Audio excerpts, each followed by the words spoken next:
Monsoon अगर एक तरफ खुशियों का मौका है तो दूसरी तरफ तबाही की भयानक तस्वीरें भी लेकर आता है।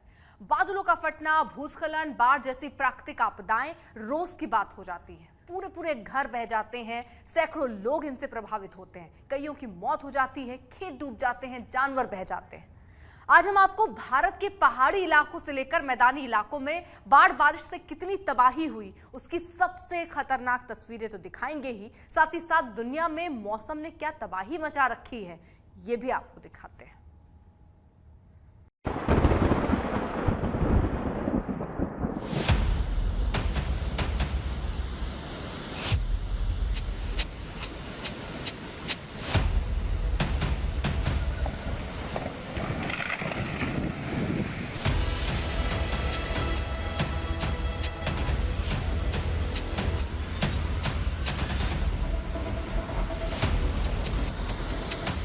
तबाही की ये सिर्फ शुरुआत है। कुदरत के रौद्र रूप की ये सिर्फ झलकी है। जुलाई का महीना, मॉनसून शुरू हो चुका है और साथ ही शुरू हो चुकी है तबाही भी। आज मौसम की मार की 10 सबसे खतरनाक तस्वीरें देखिए।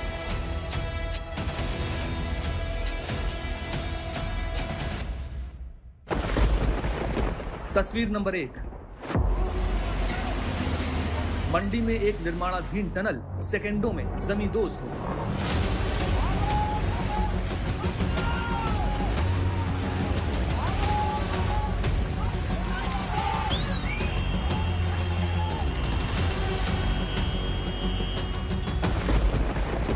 तस्वीर नंबर 2। जमीन खोदने वाली मशीन खुद जमीन में धंस गई।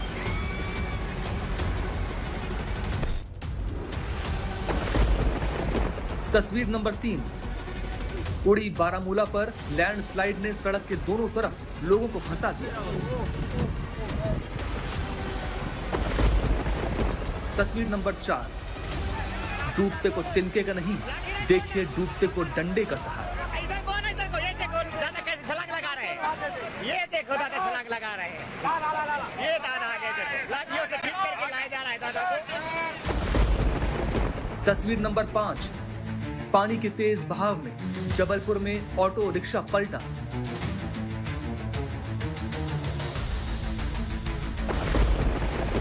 तस्वीर नंबर 6। बुलडोजर से कैसे नदी के आर पार पुल बना दिया गया।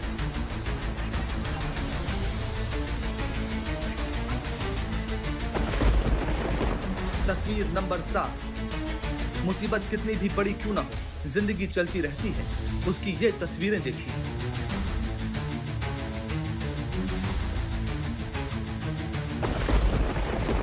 तस्वीर नंबर 8। तेज बहाव होने के बावजूद नदी में नहाते इन लोगों को शायद जान की परवाह नहीं।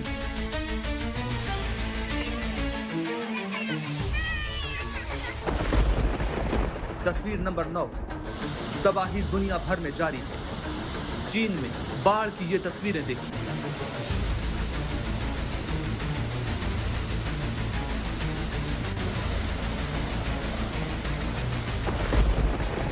तस्वीर नंबर 10।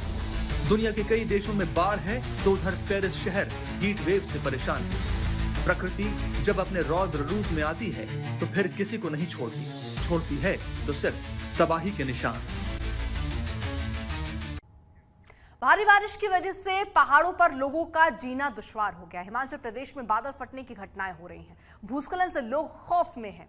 बाढ़ से लोगों को घरों में बंद कर दिया है और राज्य सरकार के मुताबिक बादल फटने और भूस्खलन से अब तक 400 करोड़ का नुकसान हो चुका है और 70 से ज्यादा लोगों की मौत हो चुकी है।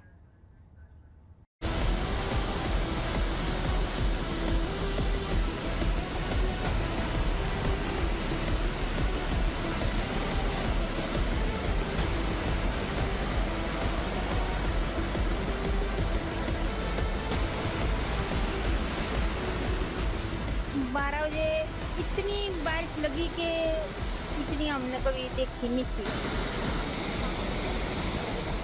मेरा घर पीछे का 2 घर थे, सारे समाप्त हो चुके।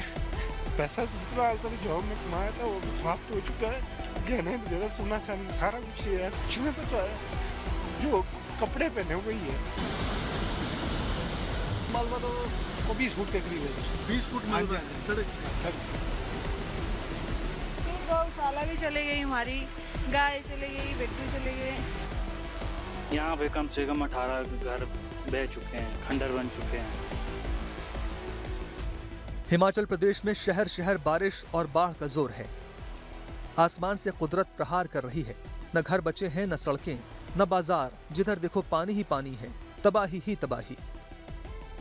बादल फट रहे हैं, तबाही बरस रही है, जिंदगी पानी पानी हो रही है। यूं समझ लें हिमाचल में बादल तोड़ बारिश हो रही है। पिछले 9 दिनों में बादल फटने की 20 घटनाएं हुई। हिमाचल के अलग अलग शहरों में 6 बार फ्लैश फ्लड ने भारी तबाही मचाई है। रेड अलर्ट के बीच हिमाचल में तबाही का सिलसिला जारी है। ये जल प्रलय है। हिमाचल प्रदेश के मंडी की तस्वीरें डरा रही हैं। 2 दिन पहले ही बादल फटने से भारी तबाही हुई थी। घर ये सारे डैमेज पूरे घर डैमेज है सर। जैसे ये दिख रहे हैं, पूरा घर डैमेज और पूरा बाजार ही डैमेज है। अभी बारिश फिर शुरू होगी। बारिश फिर शुरू होगी। अभी भी डर के माहौल में जी रहे हैं लोग। कपड़े वगैरह सारे भीगे, सारा कुछ। ये तो अभी निकाले मुश्किल, पहनने के लिए कपड़े ना चप्पल वगैरह कुछ नहीं। तो अभी कोई आया एडमिनिस्ट्रेशन से, जैसे किसी ने मदद के लिए रिलीफ कैंप है? मदद तो कर रहे हैं ना, प्रशासन मदद कर रही है। ये पूरे दुकान में मलबा घुसा है जी सर। कितने फुट तक? सर कम से कम 10-15 फुट। पानी अभी भी है? हाँ पानी तो अभी भी है सर यहाँ। एक तरफ नदी का रौद्र रूप दिख रहा है, दूसरी तरफ सैलाब के बाद का मंजर देखिए। कैसे पुल का एक हिस्सा ही पानी की तेज रफ्तार में बह गया। हम जी सोए थे 12 बजे के टाइम, बहुत ज्यादा बारिश हुई। उसकी वजह से हमारे बहुत ज्यादा नुकसान हुआ। गौशाला थी हमारी, वो चला गई, उसमें बकरा था वो चला गया। और क्या बोलते कि हमारे घर के 13 कमरे हैं तो बिल्कुल खत्म हो चुके हैं, क्योंकि ऊपर से बहुत ज्यादा मिट्टी आई। बाहर इतनी बारिश हो रही थी कि निकलना मुश्किल हो गया था। फिर जैसे करके बाहर निकले तो देखा कि पूरे पानी पानी था। ऐसे करके फिर मैं दूसरी मंजिल पे चढ़ा, फैमिली को देखा कि सही है, कि सलामत है। उसके बाद मैंने घर के चारों ओर चक्कर लगाया तो देखा कि मैंने अपने घर के चारों ओर देखा कि एक लंबी लाइन खींच चुकी थी जो कम से कम 2 फुट की थी। फिर मैंने जल्दी से अपनी फैमिली को बाहर निकाला। उसी के 5 मिनट के बाद जब मैंने अपने घर को देखा, निचली साइड की है कि, तो मैंने देखा टॉर्च को लगा के कि मेरा घर नीचे हवा में बह गया। मंडी में बादल फटने के बाद बर्बादी की वजह से हालात खराब हो गए हैं। पानी और मलबा लोगों के घरों तक में घुस गया और सड़कें दलदल में तब्दील हो गई हैं। 3 दिन से आपदा यहाँ पर हुई है और 3 दिन से ये मंजर यहाँ पर पूरा है। लोग अभी भी इस कार्य में जुटे हैं कि उनका सामान जो है वो बच चुके। यहाँ पर देखिए कितने घर थे जो वॉश अवे हैं, जो यहाँ से बहकर तबाह हो चुके हैं। और अभी भी हल्की बारिश ने लोगों को चिंता में ज़रूर डाला है कि कैसे यहाँ से बचा जाए, कैसे यहाँ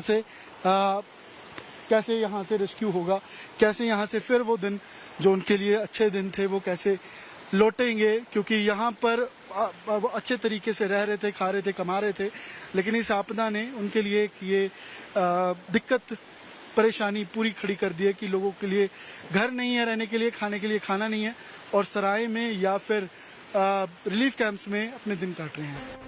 9 जुलाई तक हिमाचल के कई जिलों में भारी बारिश को लेकर ऑरेंज अलर्ट जारी किया गया है। मनाली और मंडी में फिर से बादल फटने की आशंका जताई गई है। मंडी, कुल्लू, सिरमौर, शिमला सहित भूस्खलन की वजह से 246 सड़कें बंद हैं।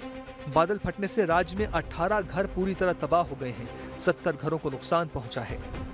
मंडी पे डेफिनेटली बहुत संकट आया है। ये जो इतना बादल फट गए हैं और कई जगहों पे जो है पानी भर गया है। पानी भरने के कारण जो है लोगों में बाढ़ टाइप एक स्थिति आई हुई है। कनेक्टिविटी सारी खत्म हो गई है। खासकर जिस एरिया में सबसे ज्यादा त्रासदी हुई है, जो सिराज का थुनाग के तरफ के एरिया हैं, तो उनमें जो है कनेक्टिविटी थी नहीं। लेकिन फिर भी हमारा जो प्रशासन है, हमारी जो सरकार है, वो पूरी नज़र बनाए हुए है। ऐसा नहीं होता कि कनेक्टिविटी नहीं है तो हमारा काम जो है वो रुक जाता है। चाहे वो डीसी को लेकर हो, बाकी चाहे स्थानीय अधिकारी हो, उनको लेकर संपर्क बना के रखना और उनको जो चाहे वो राहत को लेकर, चाहे रिलीफ को लेकर या किसी तरह की और सुविधा को लेकर जो प्रभावित लोग हैं उनसे उनको जो है निर्देश देना, वो सब काम तो हमारा चालू रहता है। लेकिन कनेक्टिविटी का थोड़ा इशू था, तो वो आज जिस तरह से रोड जो है फिर से रिस्टोर किया गया है तो हम अब पहुंच रहे हैं। रेस्क्यू ऑपरेशन की ये तस्वीरें हिमाचल प्रदेश के ऊना की हैं। 5 लोग ऊना की स्वान नदी में मछली पकड़ने के लिए उतरे थे, लेकिन पहाड़ी क्षेत्रों में हुई भारी बारिश के कारण स्वान नदी में जल स्तर बढ़ गया और 5 लोग नदी की जलधारा में फंस गए। गनीमत ये रही कि समय रहते इसकी सूचना प्रशासन को पहुंच गई। खबर मिलते ही ऊना पुलिस और फायर ब्रिगेड की 2 टीमें नदी में फंसे लोगों को बचाने में जुट गईं। काफी मशक्कत के बाद सभी 5 को बचा लिया गया। कुल्लू और आसपास के इलाके में बादल फटने के बाद से नदियां उफान पर हैं।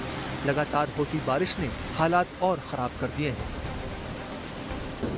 थुनाग इस समय हम मौजूद हैं और जिस तरीके की तबाही यहाँ पर हुई है, ग्राउंड जीरो पर आप तस्वीरें देखिए। घर हो, दुकान हो, 400 से 500 घर और दुकानें ऐसी होंगी यहाँ पर जिनकी तबाही हुई है। लोग अभी भी अपने सामान को, अपने घर से बचे अवशेषों को निकालकर साफ करने की कोशिश कर रहे हैं। आप देखिए किस तरीके से मलबा पूरे घर में घुसा और क्या यहाँ पर उस समय मंजिल रहा होगा तबाही का। और ये आप साफ कर रहे हैं, आपकी दुकान थी जी? जी, ये दुकान में भैया की है इनकी। अच्छा जी, हमारा घर ये वाला मकान है इधर। जी, यहाँ नीचे शटर था वो खत्म हो गया, पीछे कमरे 1 मंजिल सारी खत्म हो गई। यहाँ ये 20 फुट मलबा है? हाँ सर, इतना तक हो सकता है, ज्यादा भी हो सकता है सर। इससे आप जब बारिश हुई कहाँ गए, कैसे सर? हम पीछे खिड़की से भागे और उधर को खेत को निकले पीछे। किस तरीके की तबाही यहाँ पर हुई है, क्या मंजर रहा होगा। और कोई घर ऐसा नहीं है यहाँ थुनाग में, मेन मार्केट में थुनाग की, जो इस त्रासदी से बचा हो, इस आपदा से, डिजास्टर से इससे बचा हो। मानसून के इस मौसम में ब्यास नदी रौद्र रूप धारण कर लेती है और हिमाचल प्रदेश के कई इलाकों में इसी वजह से जल प्रलय देखने को मिलती है। ऊपर से बादल फटने के बाद अनियंत्रित हुआ पानी अपने साथ मलबे और पत्थरों को भी लेकर तांडव मचा देता है। 5 जुलाई से लेकर 9 जुलाई तक पूरे प्रदेश में ही बारिश का दौर जारी होगा। इसी दौरान अगर अलर्ट्स की बात करें तो 5 जुलाई की देर रात और 6 जुलाई की अर्ली मॉर्निंग जो स्पेल प्रदेश में विटनेस करेंगे, उसके चलते जो हमारे डिस्ट्रिक्ट हैं, जिसमें डिस्ट्रिक्ट कांगड़ा, मंडी और सिरमौर है, यहाँ पे वेरी हैवी और एक्सट्रीमली हैवी बारिश होने की संभावना है। और इसको देखते हुए इन 3 डिस्ट्रिक्ट में 6 जुलाई का रेड अलर्ट जारी किया है। जो बाकी डिस्ट्रिक्ट हैं सिवाय लाहौल स्पीति और किन्नौर के, वहाँ पे heavy to very heavy rainfall का ऑरेंज अलर्ट है 6 जुलाई के लिए। उसके उपरांत 7 जुलाई को पूरे प्रदेश में देखिए जो बारिश का क्रम जैसे मैंने कहा कि जारी रहेगा। और इसी दौरान जो डिस्ट्रिक्ट हैं आपके ऊना, बिलासपुर, हमीरपुर, जो मध्यवर्ती डिस्ट्रिक्ट हैं चंबा, कांगड़ा, कुल्लू, मंडी, शिमला, सोलन, सिरमौर, यहाँ पे heavy to very heavy rainfall का जो दौर जारी रहेगा। और 7 जुलाई को ओवरऑल ऑरेंज अलर्ट है। उसके बाद देखिए 8 जुलाई में वेदर की इंटेंसिटी में कमी जरूर आएगी, पर फिर भी 8 जुलाई को भी बारिश का क्रम प्रदेश में जारी रहेगा। और कुछ एक डिस्ट्रिक्ट में हैवी रेनफॉल होने की संभावना है, जिसमें जो हमारे डिस्ट्रिक्ट हैं हमीरपुर, चंबा और कुल्लू, यहाँ पे हैवी रेनफॉल हो सकती है। और जो बाकी डिस्ट्रिक्ट है यहाँ पे heavy to very heavy rainfall होने की संभावना है इस दौरान। कुछ दिन पहले की ये तस्वीरें देखिए। मंडी में एक सुरंग का निर्माण कार्य चल रहा था। यहाँ बड़ी संख्या में मजदूर मौजूद थे। तभी टनल की एंट्री पॉइंट से बिल्कुल सटी जमीन खिसक पड़ी। देखते ही देखते वहाँ अफरा तफरी मच गई। मजदूर जान बचाकर भागने लगे। भूस्खलन का मलबा टनल के एंट्री पॉइंट तक पहुँच गया। ये टनल पठानकोट मंडी प्रोजेक्ट के तहत बनाई जा रही थी। पठानकोट से मंडी तक 4 लेन का निर्माण कार्य चल रहा है। प्रोजेक्ट के तहत मंडी शहर को बाईपास करने के लिए 3.5 किलोमीटर की 2 सुरंगों का निर्माण किया जा रहा है। लेकिन हिमाचल में लगातार हो रही बारिश की वजह से अब महीनों के लिए काम बंद हो गया है। उत्तराखंड में आसमान से आफत बरस रही है। कहीं बादल फट रहे हैं तो कहीं पहाड़ दरक रहे हैं। गंगा, अलकनंदा सब खतरे के निशान से ऊपर बह रही हैं। हालात इतने गंभीर हैं कि 4 धाम यात्रा रोकनी पड़ी है। यात्री फंसे हुए हैं, रास्ते बंद हैं, राहत बचाव में सुरक्षा बल जुटे हैं, लेकिन मौसम की मार थमने का नाम नहीं दे रही।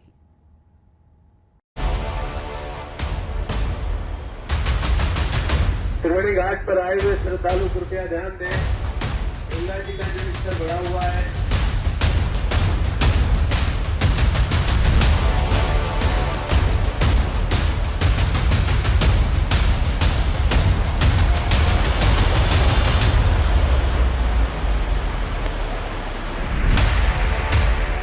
मॉनसून की शुरुआत के साथ ही उत्तराखंड में कहर बनकर बरस रही है बारिश। कहीं बादल फट रहे हैं तो कहीं भूस्खलन ने पूरी की पूरी सड़कें निगल ली हैं।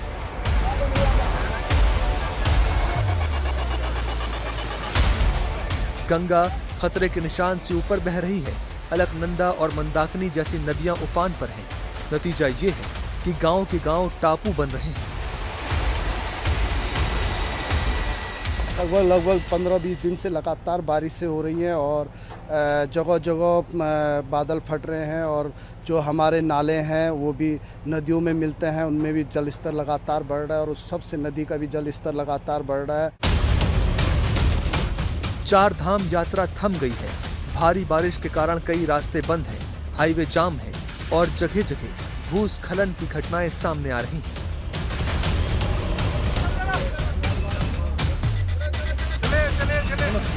केदारनाथ धाम जाने वाले और लौटने वाले दोनों यात्री फंस गए हैं। एसडीआरएफ के जवान सुरक्षित रास्ता देकर लगातार उन्हें निकालने की कोशिश कर रहे हैं।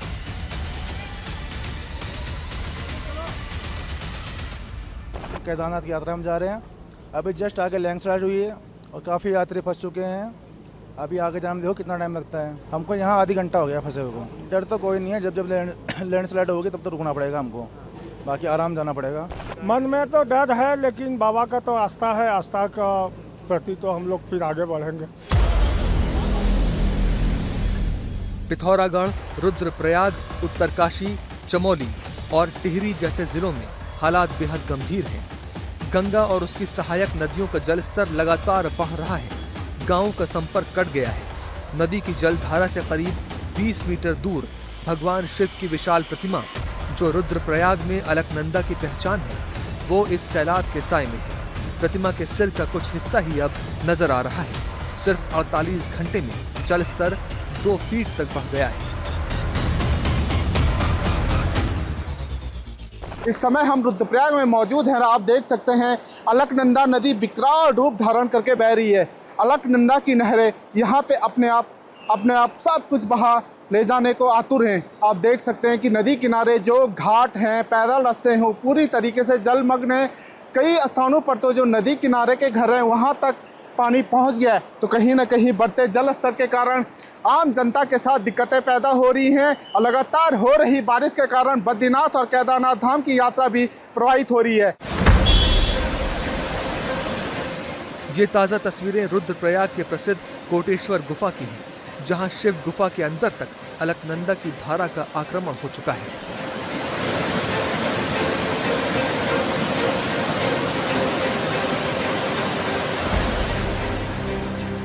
हालात ये हैं कि अलकनंदा के किनारे 100 फीट तक दूर मौजूद घर डूबे हुए हैं। बाढ़ के अलावा पहाड़ पर चट्टाने खिसकने की मुसीबत भी कम नहीं है। चमोली में कर्णप्रयाग के पास पहाड़ी से मलबा खिसककर सड़क पर आ गया। पूरी सड़क पहाड़ के नीचे दब गई।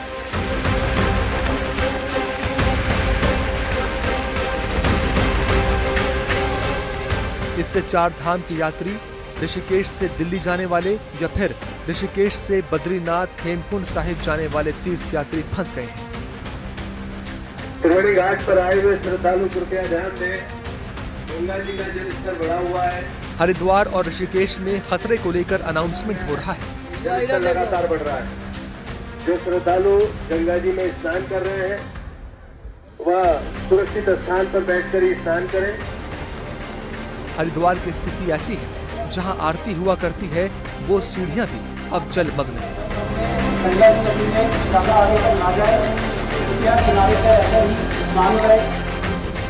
अब सवाल ये है कि हर बरसात के मौसम में उत्तराखंड त्रासदी की भूमि क्यों बन जाता है? आखिर उत्तराखंड में नदियां इतना उफान पर क्यों आ जाती हैं? इसका जवाब सिर्फ आसमान से बरसती बारिश नहीं है। असली वजह है पहाड़ों की नाजुक बनावट, बढ़ती मानवीय दखल और जलवायु परिवर्तन का मिला जुला असर। हिमालय क्षेत्र में बहने वाली नदियां जैसे गंगा, अलकनंदा, मंदाकिनी और भागीरथी ग्लेशियरों से निकलती हैं। जैसे ही भारी बारिश होती है या बर्फ तेजी से पिघलती है, इन नदियों में अचानक जल स्तर बढ़ जाता है। ऊपर से बादल फटने जैसी घटनाएं और ताबड़तोड़ भूस्खलन हालात को और बिगाड़ देते हैं। दूसरी बड़ी वजह है पहाड़ों का बेतरतीब विकास। सड़कें चौड़ी करने के लिए पहाड़ों की कटाई, सुरंगों की खुदाई और अंधाधुंध निर्माण से भूमि की पकड़ कमजोर हो जाती है। जंगलों की कटाई ने मिट्टी की नमी और पकड़ दोनों छीन ली है। नतीजा यह है कि पानी सीधा बहता है, जमीन में समाने की गुंजाइश नहीं रहती। तीसरी वजह है जलवायु परिवर्तन। मौसम का मिजाज अब बेहद अस्थिर हो गया है। कभी सामान्य बारिश भी अचानक भारी बारिश में बदल जाती है, जिससे छोटी नदियां भी समंदर बन जाती हैं।